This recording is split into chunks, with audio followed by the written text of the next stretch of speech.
Welcome back, Chuggy Betters. My name's Matt. That's Al. We're running a two-man show tonight, and we're going to kick ass. We're talking about Oh yeah, NFL Week 11, Week 12, Week 12, 12. Week, week 12. Week But 12. before we do anything, we got to chug some beers. Cheers. Cheers. Who's ready to chug some beers and make some bad gambling picks? Welcome to ChuggieBets.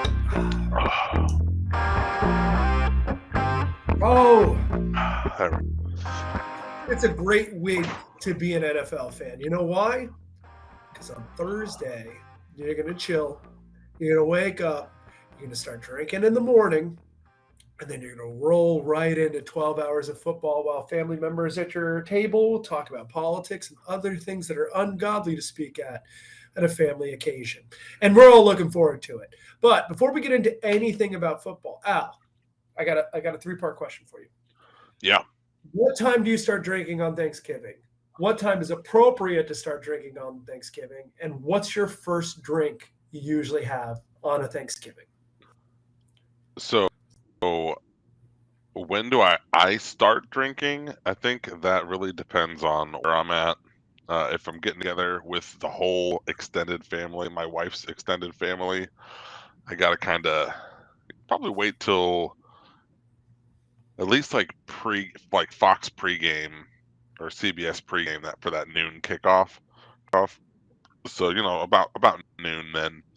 Um, if I'm not in a large surrounding of my wife's family, that's gonna start significantly earlier. What it is I'm drinking also varies, right? Family, it's gonna be a beer or something like that. If it's a holiday and I'm at home and I'm relaxing, it's a cocktail, and it would probably be like a apple cider and whiskey kind of thing. That Ooh. always sounds nice. It's a little early for eggnog season, but if that's on the table, love me some eggnog. But what was the third part? What do you think is the appropriate time to start drinking on Thanksgiving? Yeah. Okay. So like the appropriate time, quote unquote. Yeah. I would say I think really afternoon is good. If you're around like an older crowd, you probably just want to table that till maybe like 4 or whenever you guys eat. Some people might eat at Or like 2. Some people are like, that's a whole thing too, is when people sit down for Thanksgiving dinner, right? People will do it as early as like 2 and it's like 8.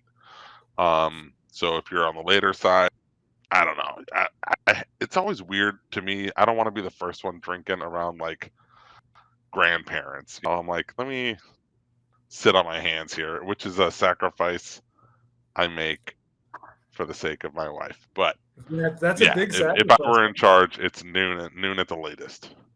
Yeah.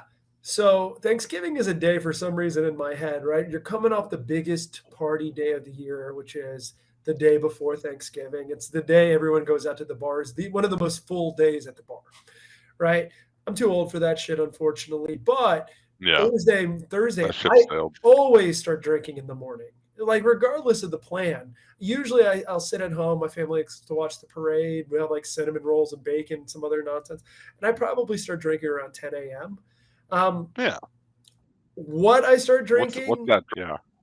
okay, so there's three options. I may drink a little champagne and orange juice combination, get the day going. Okay. I may drink a Bloody Mary, or, and I don't know why, it's the only time of the year I like to do this. I like to crack open a nice bottle of white wine and drink it in the morning. And I don't know why that is. I don't know if that's like the inner soccer mom in me. I'm watching the parade. I'm wearing my bathrobe. I'm just drinking a Pinot Grigio at 10:30 in the morning, but it just feels so right. When's the Matt, appropriate? actually, I've got the best sidebar here since you Okay. mentioned the white wine drinking. So I went to a buddy's bachelor party in Denver, a few weeks ago, and one of the guys on the trip, one of my buddies, he said we weren't even like at the airport yet. It was like a week before. He said, "Al, sometime on this trip, I'm going to buy you a glass of white wine, and you're gonna have to drink drink it. And I was like, buddy, you buy me what it is. I'm going to drink it. So we're like 4 days into this trip and it hasn't happened yet. And it's kind of like slipped my mind. And I'm like, I guess it's just, maybe he forgot, right? We end up taking my buddy out to strip club in Denver. Okay. And, as you want to do for a bachelor party, you got to make that customary trip. Mm-hmm. We go up there, get a cocktail. I'm sitting there drinking, and I'm like, trying to like scope out a good girl to get my buddy to dance with. And next thing I know, I see my buddy. He's like waving over a cocktail waitress to follow him with his drinks he got for everybody. And he's, here's your beer, here's your gin tonic and your whiskey drink. And he goes, oh, the white wine's for that guy. And I'm sitting on one of these stupid strip club cocktail tables by myself. They're like 2-seaters, and this waitress comes over and sets this gigantic glass of the most disgusting white wine you could ever imagine drinking in front of me. And I hit that thing. I was swirling it, like scoping out the legs on my high quality, top notch white wine at the Denver strip club. So it was disgusting. I said it tasted like it was served from like a soda gun. It was bad. I've never thought about the question, what are the worst places to drink white wine? But the strip club may be number one if you're a man. I can't think of a worse one. Worst spot. Like, that's remarkably bad. That's a great story. That's a great story that you had a nice Chardonnay at the strip club. I don't know why though, dude. It's something weird I like to do, and for some reason in my brain, when I think Thanksgiving, I think of morning like Pinot Grigio. Your boy just sits there and enjoys a glass in the morning. It's a very smart move, honestly, starting with white wine on a holiday when you know you're going to be like binge eating. You can get that, like, wine has the alcohol content to get you started. White wine is lighter. It's not going to sit heavy in your gut like a beer would. So yeah, it's a solid start. Then you just load in a bunch of food and sober up as you eat. Yeah. I think it's appropriate to start drinking a little earlier, right? Everyone always wakes for noon. I don't think that's necessary on Thanksgiving. I mean, there's a lot going on.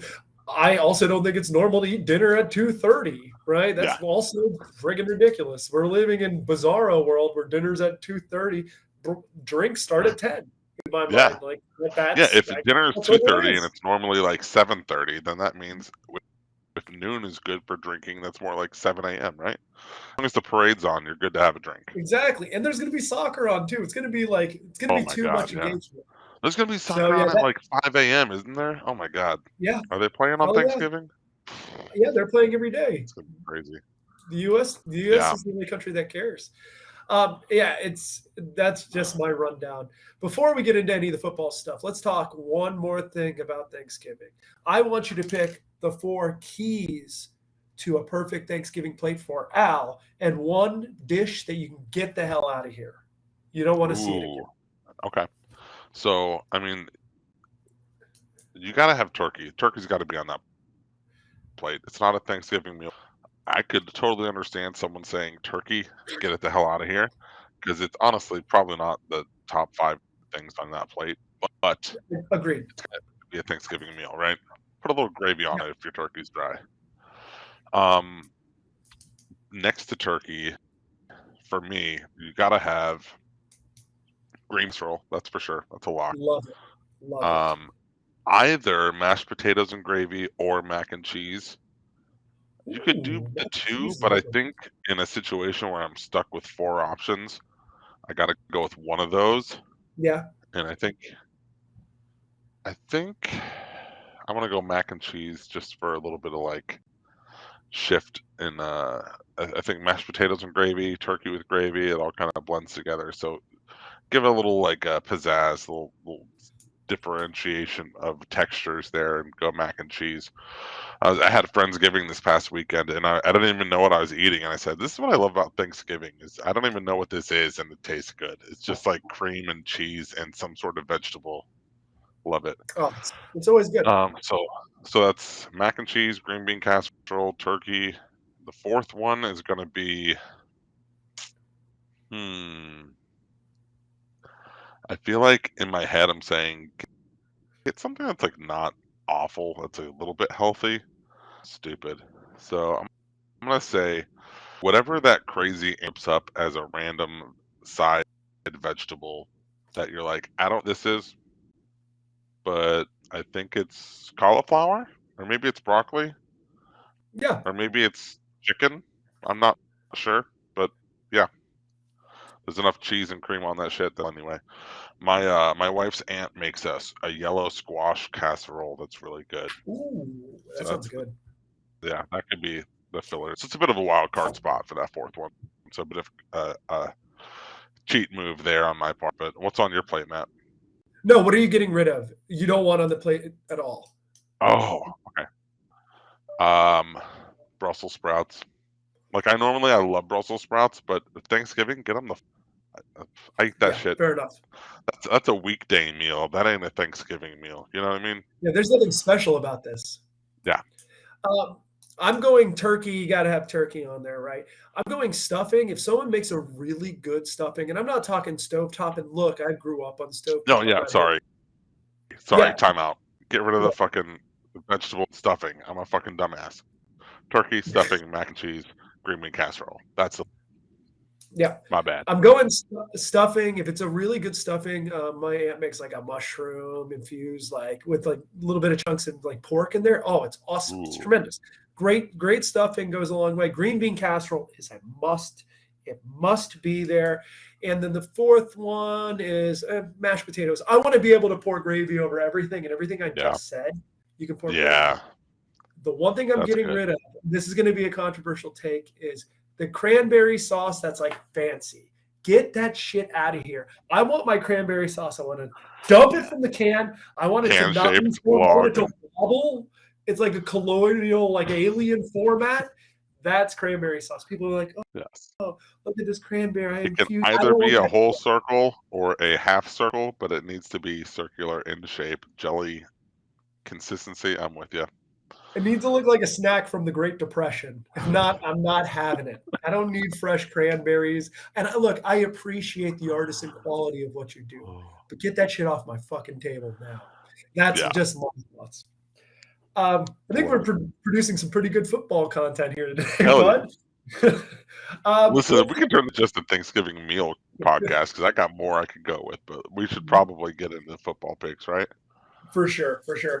There was a lot of great games yesterday, week 11. Really, really exciting stuff. Al, did you learn anything yesterday? Yeah, so I learned a few things. So first off, I learned the Lions are back, baby. 1-6 start. Who gives a shit? They're playoff bound. I know it. They're winning out. They're gonna beat the Bills on Thanksgiving. They're gonna beat the Jaguars after a mini bye week, and they're just running the table from there. Lions have it locked up. Playoff spot. Put it in. Lock it up. Lions fan with that caveat. Second, Jets.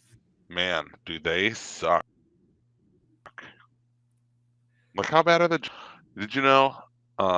They averaged whopping 2.77 inches per play in the second half against the Patriots. To blow that game the way they did, Zack Wilson has got to be the absolute worst quarterback I've ever watched play professional football. Like you could include the XFL or NFL Europe or CFL, any of it. I have not seen a worse quarterback than him. I don't know why he left him in that whole game. I don't know why he's still taking snaps. Big garbage. Hot garbage. Yeah, I learned exactly the same thing you did. The Philadelphia game was really interesting. They had to really fight to beat the Colts. The Colts are playing a lot better too. It's amazing. Is that the Colts being better or the Eagles being worse? I don't know. I think it's a little bit of everything. I think the Eagles are coming back down to earth. They're really freaking good. They may have the best defense and the best offense, right? So that's going to give you some wins, but it's really hard to win every week in the NFL. Every team's good. Like there's very few teams on the NFL schedule who are just horrendous. Like Houston is not good, but they still can win games. It's an NFL team. Yeah, and they have. But I was And going they to go can with the cover. Jets. Though Oh, the yeah. way the Jets lost that game was just remarkable. Al, did you know, similar to your 2.77 inches, you're 6 foot tall, man. You're taller than 6 foot. If you would have stood on your toes with the football, put it at your head height, and fell over on the ground, you would have had more offense than they did in the second half. Just a different way of telling the same story. They had 2 yards. 2 yards of total offense in the Jack second and half. the Beanstalk.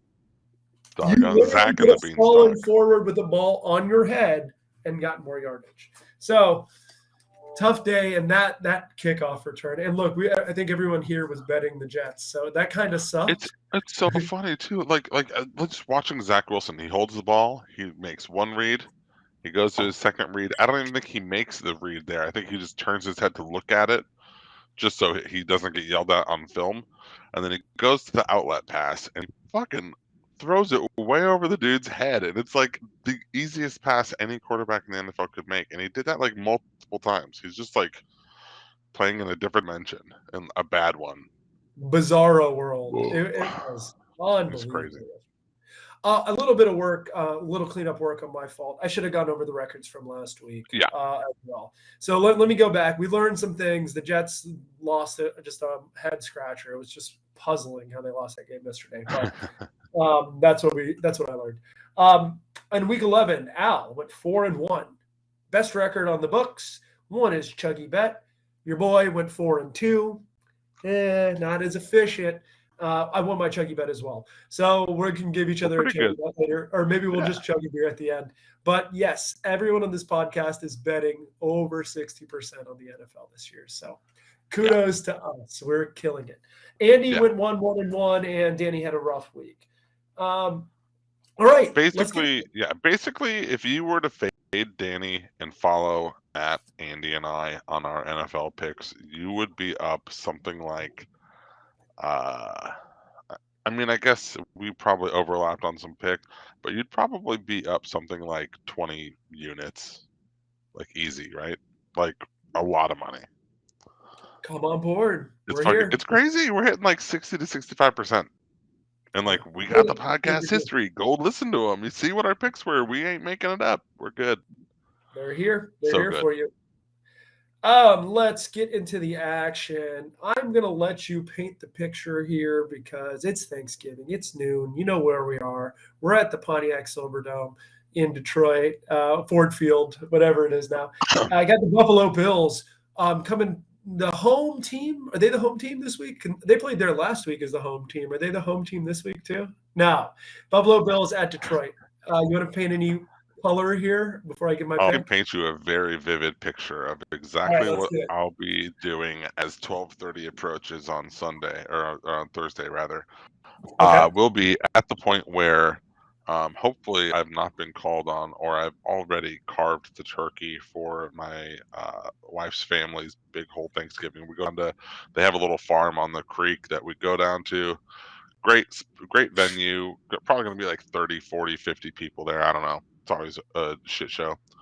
And year one, I got delegated the responsibility of carving the turkey. It did a good job, and now it's like my permanent responsibility.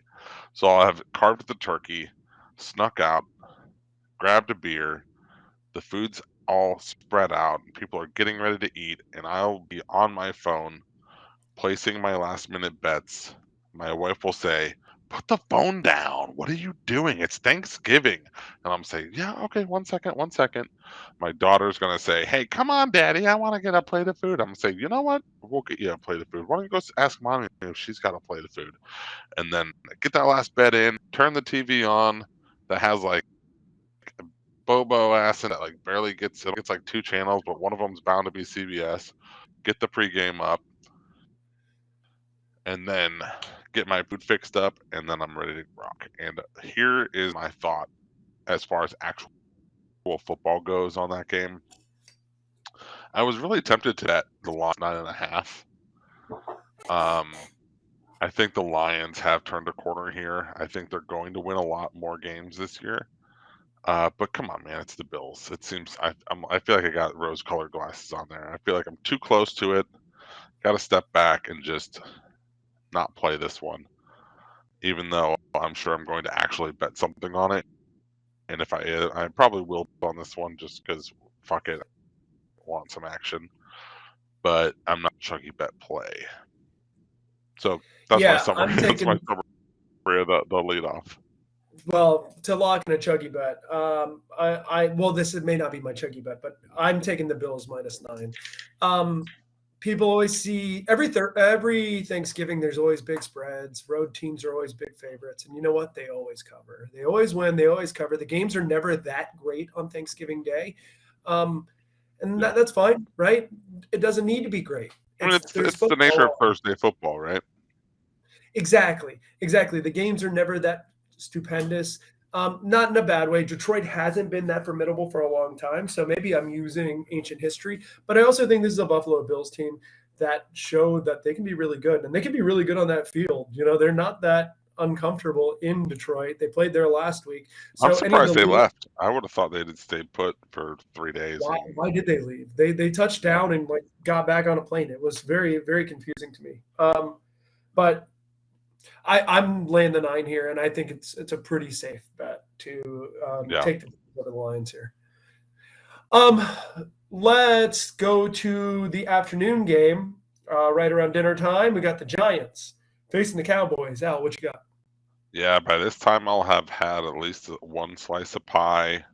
I'll have sobered up a bit because I've eaten so much and I don't have room for alcohol. So hoping that pie settles and then we can start hitting the drinks a little harder as this game winds down. And I'm taking the Giants +9 here. It doesn't feel good, especially coming from a Cowboys romping of the Vikings and Giants getting their asses stomped by the Lions.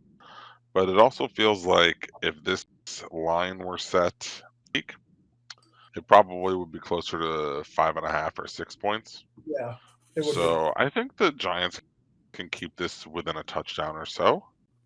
And if they do that, I'm winning money. So yeah, that's the play. I like it. I like that bet. Like that goes against everything I just said for why I'm picking Buffalo. But Dallas ain't Buffalo, right? Like Dallas's defense is tremendous. They've been freaking great all year, but the Giants have some spunk. They may fall back down to earth and be the Giants that everyone on this podcast has talked about. Like they're not that good. They're overrated. Don't worry about the record. It'll come back to earth. But I like that pick. Yeah. Let's go to that random ass Thursday night game. I guess this is like your normal Thursday night game. I don't know if it's on Prime or whatever, but New England going into Minnesota. Al, you got to play on this, and so do I. What'd you go? Yeah. Why don't you go first? So I don't think I've seen a single second of any Thanksgiving Thursday night football game since they've started doing it. Something like, I don't know, like 8 years ago. It's been like a long time they've been doing the Thursday night game on Thanksgiving. I'm always busy, either driving home, driving to and from a different Thanksgiving thing, getting the kids to bed. But this week I feel like I might have a shot to watch a little bit of this one. But this is my chuggy bet lock of the week, which FYI,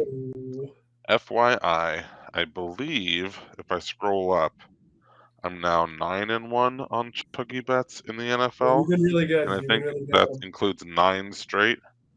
1, 2, 3, 4, 5, 6, 7, 8, 9. Yep. 9 straight wins on my chuggy bet plays, my official lock. So you may want to consider tailing me on this one. It's Vikings -2.5 at home. The Vikings did not cover last week against the Cowboys. They're hosting a Patriots team that did cover, thanks to that Hail Mary punt return for touchdown that we talked about earlier. And if you've been following the podcast, you know that I love to take teams that did not cover against teams that did cover in the previous week. And this is a Vikings team at home laying less than a field goal. This is crazy. I feel like this could be over a ton, and I'd still be like thirsty for it. So lock it in. Vikings -2.5 at home. Thursday night. I like it. What do you like? Yeah, my lean is how I normally lean on Thursday nights. I'm going under in this game. This is your under 42 spot. New England has a pretty formidable defense. Minnesota has looked odd on offense. They played really well against Buffalo last week, the week prior to it, but the other day was just like a puzzle. And New They're England, way more of a one-man show on offense than people want to admit. It's if Justin Jefferson can come down with the ball, they can do whatever they want on offense, and if he's not, then they're a very pedestrian offense. if he's But not I a really think miracle the worker, defense is where they shit the bed last week, and they'll get in line this week. well, I agree with that. I also think New England has a really good defense. And I think, if anything, if Belichick's going to do anything, he's going to make sure he takes Justin Jefferson out of the game. And then we have Kirk Cousins, but it ain't 1 o'clock on a Sunday, baby. What are we expecting? I'm expecting they may cover, but he's not going to pull miracles out. Under 42. Yeah, under that is a good 42. point. Primetime Kirk Cousins is a big risk. So that's maybe if you know. I will say this: there's the biggest, most disgusting 24-ounce Ice House Edge, 8% alcohol by volume, still sitting in my fridge. That I might have to pull that thing out and chug if they don't hit. So I'm still laying it. I'm laying the 2.5, but that might come out here next week if I don't hit it. So if you don't like it and you want to fade me, you might, and you end up being right. I'm not fading you because I don't love the Patriots team. This Patriots team is real weird, but I also think they're going to take Justin Jefferson out of the game. I think he's just going to be like erased, and then we're going to see what Thielen's good, dude. Hawkinson's good. Thielen's an afterthought, right? But he can produce still. Yeah, but no one can produce Jefferson. Yeah. Let's go to. Oh, sorry, what you got? Yeah, well, I was just gonna say. So you guys have noticed we're a little light this week, just Matt and I. Danny's under the weather. Andy's enjoying a family trip to the Magic Kingdom or something to that effect. So we're gonna do our best to play the role of Andy on 6 here. And it's kind of hard to do to start because he's laying points on these first two plays. But I will take Andy, the role of Andy for this first matchup, and Matt, you can take it for the next one. Got it. But this is now Al doing my best Andy impression. Denver at Carolina for the 1 o'clock slate, kicking off the Sunday slate. The Broncos have been bad. That is for sure. The Panthers have been good since they fired Matt Rule, but the Broncos have been covering, if I'm not mistaken, or they're at least the odds say to take the Broncos. I know personally, this is Al talking now again, that I've bet the Broncos a bunch, and I think I've had mixed results, but I think more positive than negative. So I think that's Andy's thought here is the Broncos should be good enough to cover this one. Their defense is really good, and the Panthers aren't good enough to keep pace. I personally thought about the under for this game, but it's like 36, and both defenses are good. But 36 is too few points. Man, you want to talk about something I forgot I learned this week? Denver lost to just a heartbreaker. I thought they were going to win that game. Raiders go get the field goal late and then score that weird touchdown to Devontae Adams where he's all by himself in overtime. Man, what a bad game.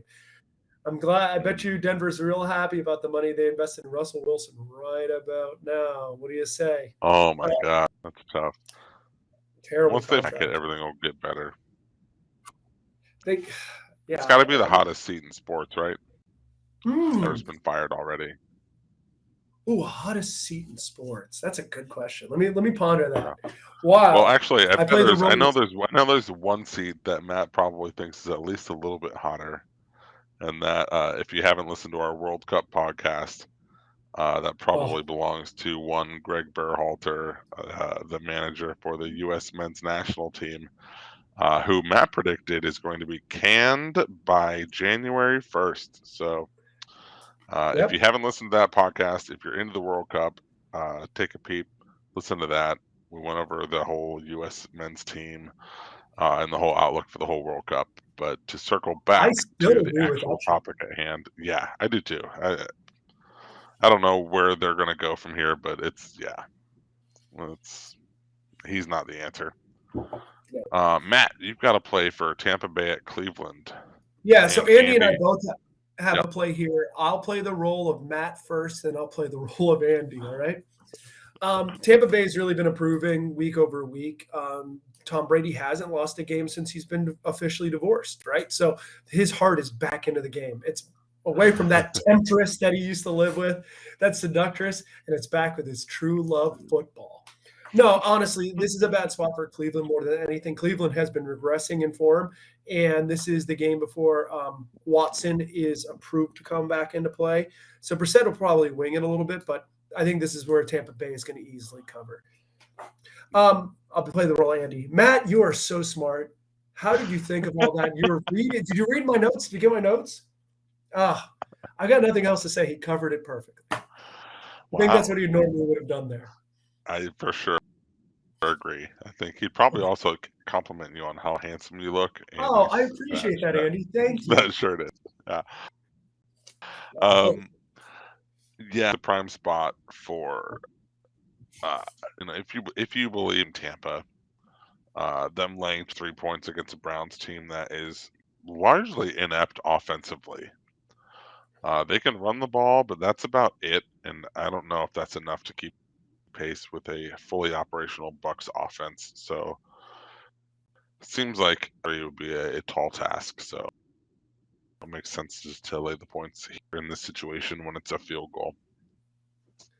Going into the next matchup, this is like an Andy special. This is a game where right in the pocket. I want absolutely nothing to do with this side. But Andy fucking Warlock, and it makes me not want to fade him either. So he is taking Jags at home against the Baltimore Ravens. The Ravens have been really ass, honestly. They have been lackluster. They have not been able to blow out lesser opponents like they have in years past. So I get the logic there, but man, oh man, the Jags +4 against the. If you put a 1 in front of that 4, I think I'd still be hesitant to bet it.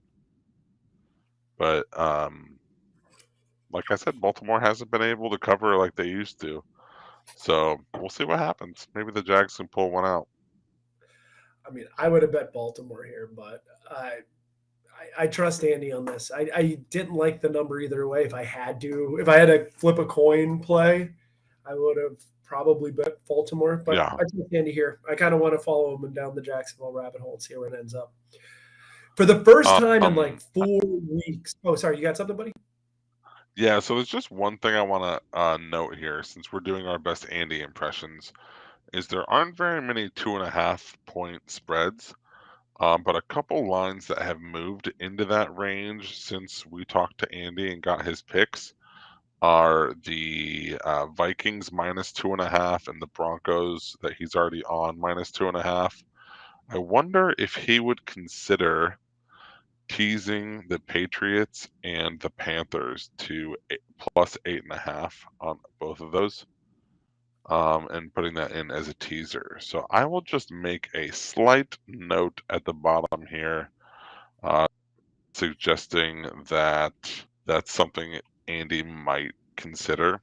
If you're listening and you like the Patriots, you want to fade my lock of the century here, and you're a fan of the Panthers, you can go ahead and tease those two together. What's a perfect parlay or Wong teaser range? Teasing through 3 and 7. So Patriots +8.5, Panthers +8.5. It's not a lock of Andy's. It's not an official play, but they're the only 2 lines I set fit the bill for that. That's all. You may. Perfect. For the first time in about 6 weeks, there is a game we do not have a play on in the normal windows. We've been trying to do our best job to present plays for all the games, even if we don't necessarily believe in them, and they've worked out pretty well so far. Houston Texans are going into the Miami Dolphins. The spread's 12.5. A lot of points. Dolphins have been an absolute wagon in the last couple of weeks. Houston has not been a wagon in the last couple of weeks. I didn't like the over under. It's like 45.5, and I think the spread's 12.5. Gun to my head, I'd probably take the points with Houston, and I hate every moment of that. So I don't feel like doing it, and that's where I feel on that. Miami's clearly the better team, and they've been playing great all year. Yeah, if it were me, I would probably lay the points with the Dolphins here. But 12.5 is a lot. It's I could easily see this being like a stupid like 11-point victory, and you're like, God, come on, why didn't they kick the field goal there or something stupid? So it just makes more sense not to play it. But if I were to take a side, it'd be laying it with the Dolphins. 12.5, I think, is where it's at now. I hope I think you're nuts, guys. it opened at like 5 or something. It's moved like astronomically. 5? I would take it at 5. I would lay the points at 5 for sure. Like under a touchdown, the Dolphins are clearly a touchdown better than the. I mean, I'm basing that off Action Network, so it could have been like a preseason line or something. Who knows? But yeah. I think it opened at 7. 7, yeah. So 7, yeah, 7 would feel a lot better than 12.5. Yeah, it's a big difference.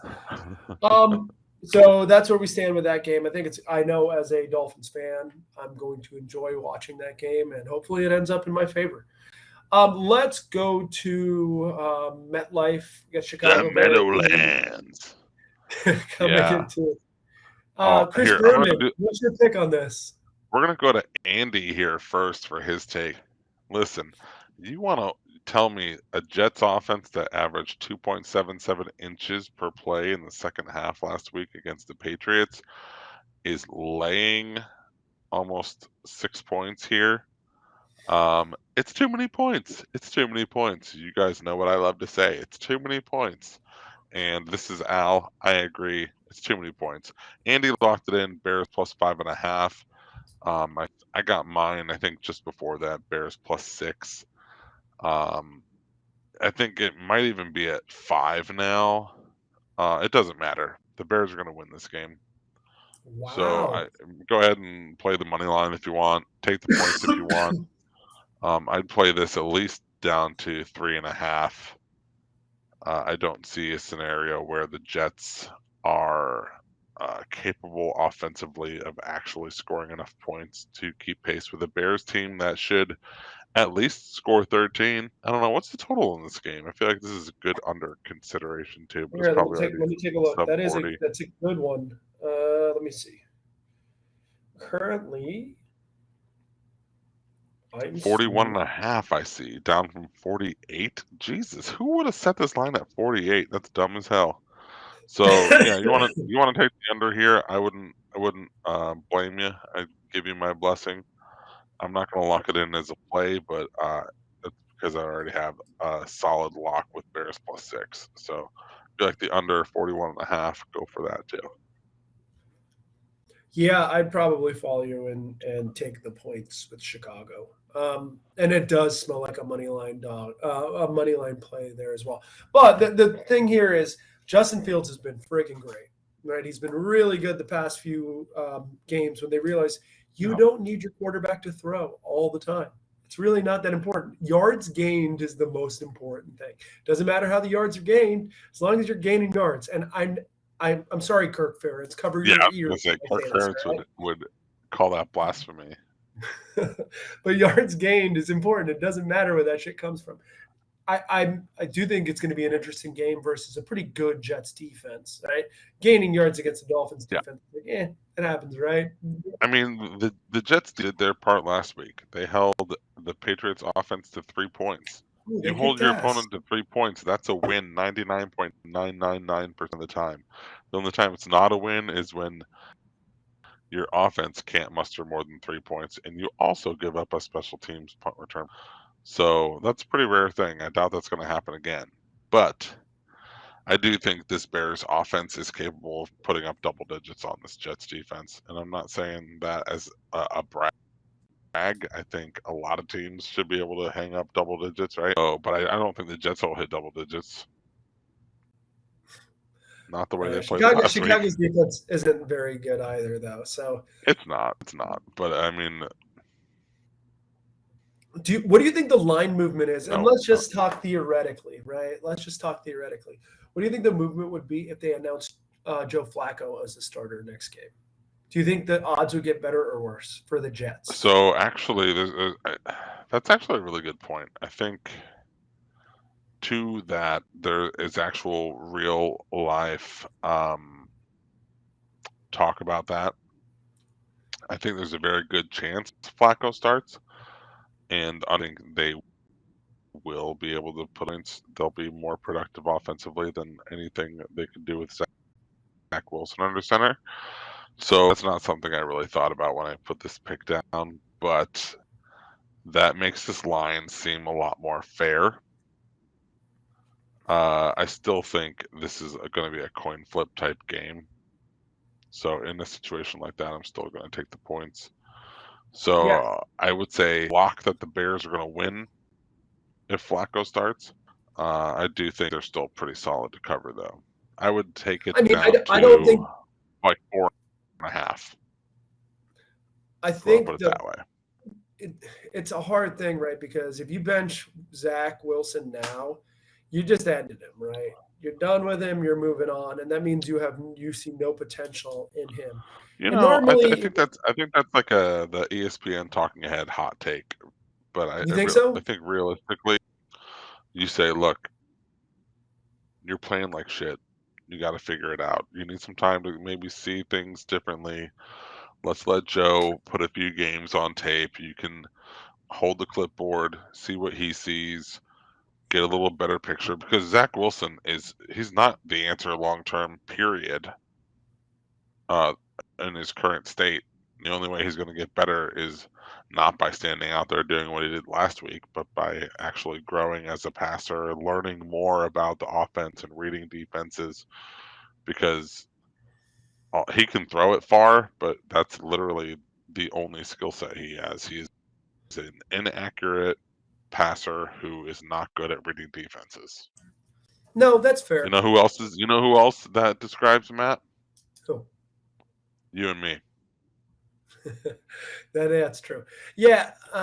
Yeah. You may be right there. I may be eating that media like you can't sit him bullshit. I'm probably incorrect there. They're just in a weird spot because they're in the playoff hunt, right? They're in the playoffs today. So like you kind of have to make some different decisions, but does it really matter to be in the playoffs if you get bounced in the first round? I don't know. They're in a lot of weird spots where like playoffs matter. You know, it's also one of those things. What who's the name the Jets owner is like the Johnson. Woody Hayes. That's not Woody Johnson. Woody Johnson. Yeah. I also wonder how much of the decision to draft Zack Wilson was actually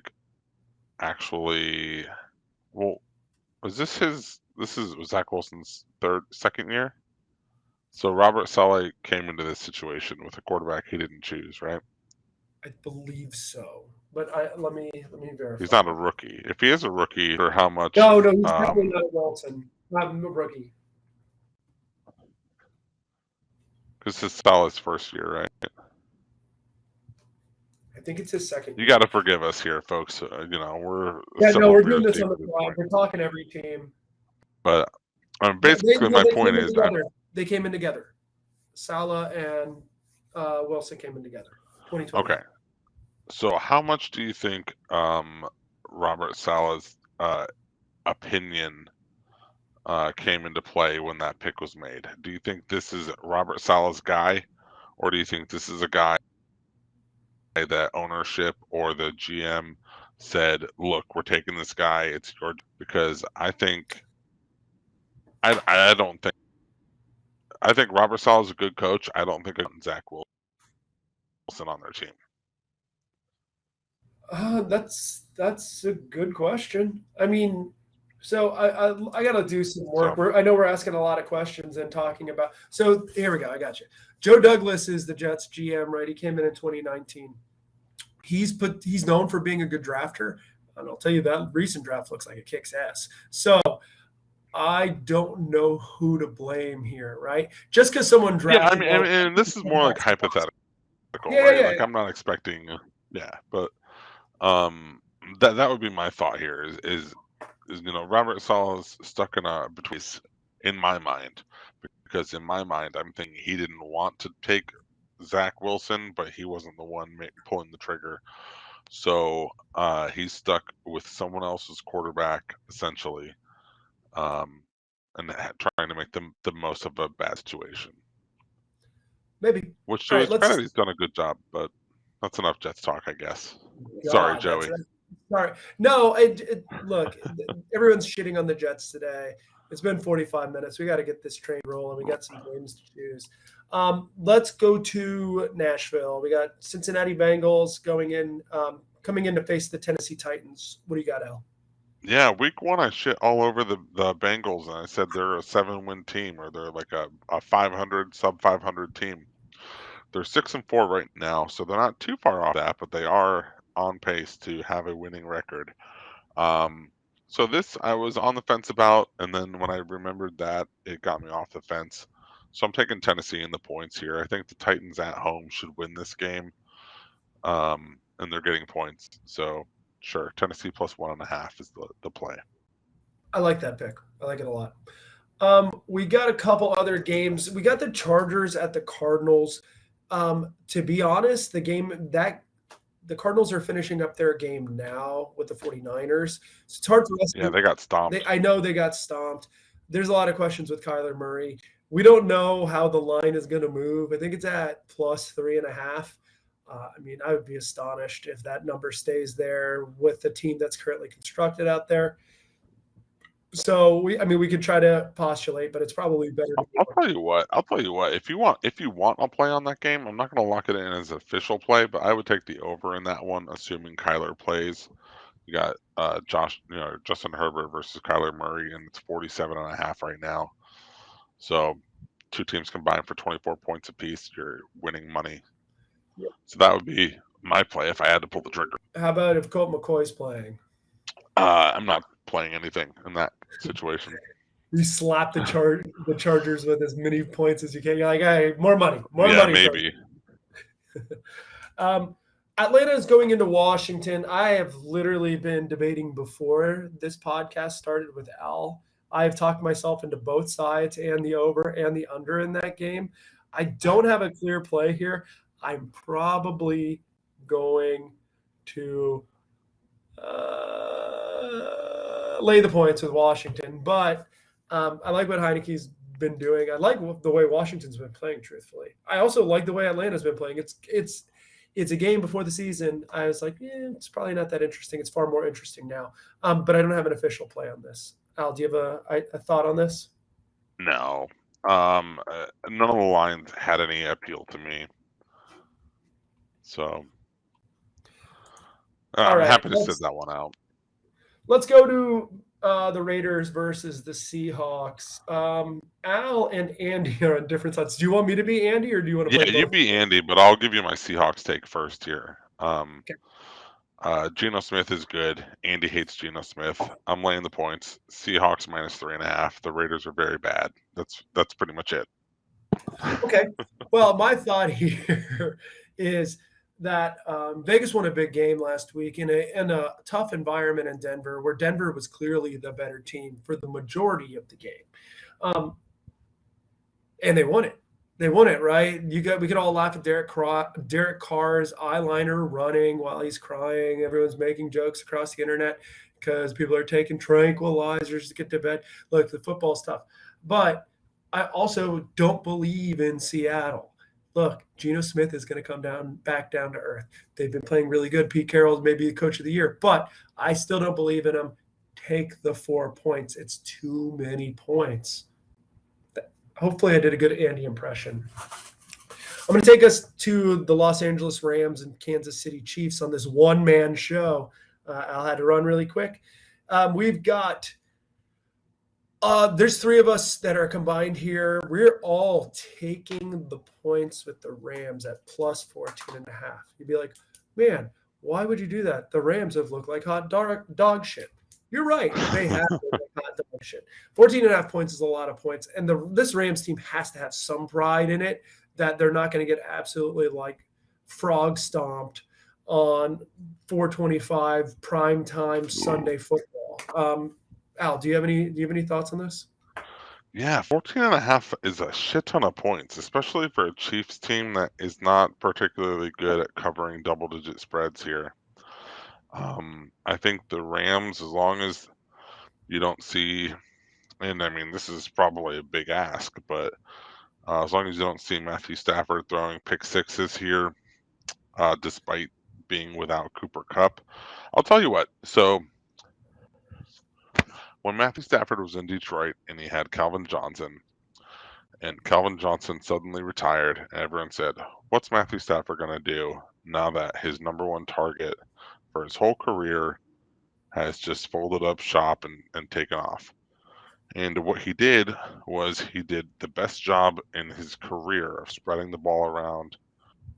I think he did passes to 6 different receivers, like most of games, like a crazy good job of spreading it around. So I would expect to see a better performance out of Matthew Stafford, assuming he's healthy. I guess he's been in and out of concussion protocol lately here. But they still have talent at wide receiver. So if he feels like passing to Allen Robinson, some of these other guys that they have there, I think they can be productive offensively against the Chiefs defense that can be stout against the run when they want to and can defend the pass well when they want to.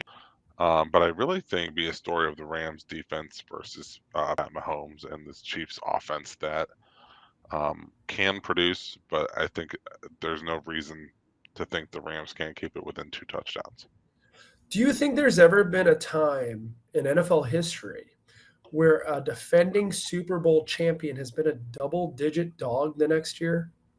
Probably not. I will say this.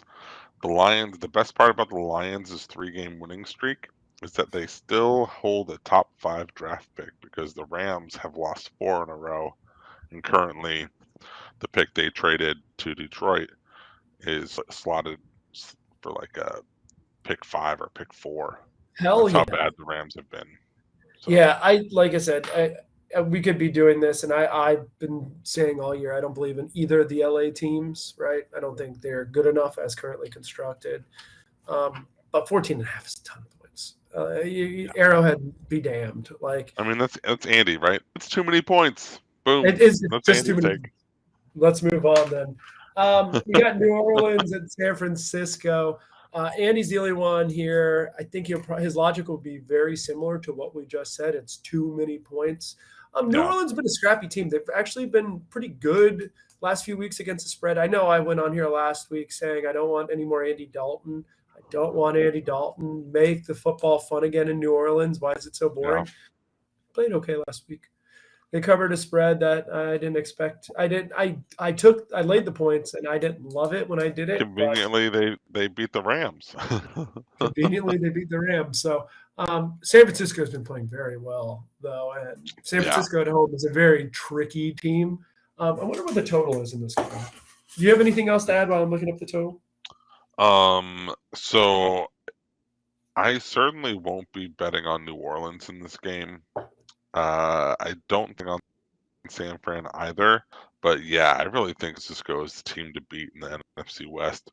For as much as the Seahawks have been great, and there's talk of that division just beating up on each other with the Rams and the Cardinals also there. Cardinals and Rams have been pretty bad this year. It's really going to come down to Seahawks and the 49ers. Again, I've mentioned this a few times, the team that is 1 win away from having been in the Super Bowl this year. There's a Rams 49ers NFC Championship game last year. So the 49ers are still getting slept on, despite now being, I think, 6-4. So, yeah, I mean, I think they're in the prime position to just start piling wins off of each other. And after putting, 28-point victory on the whoever they played tonight. I forget. Cardinals. I already forgot. The Cardinals. Yeah. I don't see why they couldn't do something similar to the Saints. I'm not going to bet it, but I'm certainly not taking the points with the Saints. You know what? I just made a play here. I'm going to put San Francisco in a teaser. I'm going to tease San Francisco down to a 2, lay the 2 with San Francisco, and I'm going to take Tennessee and go up to plus 7.5. Okay. I really like that play. As we were talking about it, I think San Francisco is a better team, but I'd rather get it under a field goal. And I like Tennessee at home. Cincinnati's really good, but they're not good. I doubt you're going to be able to run it up against Tennessee. Andy would be so proud of you. You know that? I'm locking that one in. I feel good about it as we've been talking because I wanted to get involved in the Tennessee game, but 1.5 is scary. So I'm in. So in Andy's for Andy's benefit here, we're gonna just highlight the 4 games. Looks like there are potential Wong. They're within the Wong teaser range. Wong teaser being spreads that are around 8.5 points or 2.5 points. When you tease a line, you get 6 points on each side or each leg. So if you're teasing 8 down to 2, or you're teasing 1.5 to 7.5, you want to make sure those 6 points pass through 3 and 7. And so the potential consideration for plays this week are Saints and 49ers, Bengals and Titans, Broncos and Panthers, and then the Patriots and Vikings. So if you feel strongly about any of those 4 matchups, if you like a side and you want a little extra cushion, consider a Wong teaser. Beautiful. Al, what's your chuggy bet this? Oh, sorry. Before there is a Sunday night game. It is Packers at Eagles, and there is a Monday night game, Steelers at Colts. We will tease that. Come to TikTok, hang out with us there. We're super cool there. So if you want that information, you can get it there. If not, Al, what's your chuggy bet this week?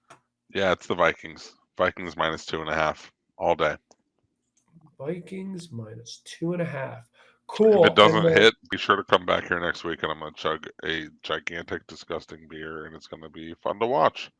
By the way, we if you're listening to this on Apple Podcasts or Spotify or whatever you get your podcasts on, these videos, we also record video and we post that to YouTube under ChuggieBets, ChuggieBets, just like the podcast name. So look us up on YouTube and watch us if you want to watch me chug a disgusting beer. It ain't gonna happen though, because the Vikings are gonna hammer that ass. So what's your lock, Matt? I'm sorry, buddy. Actually, you know what? Screw it. Let's do Tampa Bay -3. I was gonna do Buffalo. I could tell you were gonna. I could tell. The Tampa Bay -3. You still can. Don't have me. I don't want to ruin let me peer pressure you out of it. No, look, this is a real dog shit spot for Cleveland to be. They're kind of like, I feel like it's a dead man walking spot with Tampa Bay. Yeah, they're pushing Jacoby out the door, ready to bring the rapist in. Yep, they are getting ready to bring in Deshaun Watson. Hey, Al, why don't you chug a beer? I'll chug a beer on the way out because we have chuggy bets left. But before we go, good night, Joey. Cheers. Good night, Joey. Cheers.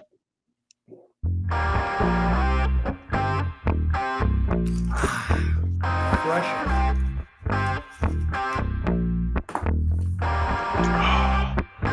Yeah, make sure to follow us. We appreciate all y'all. Thanks for following us. Cheers. Cheers. Bye-bye.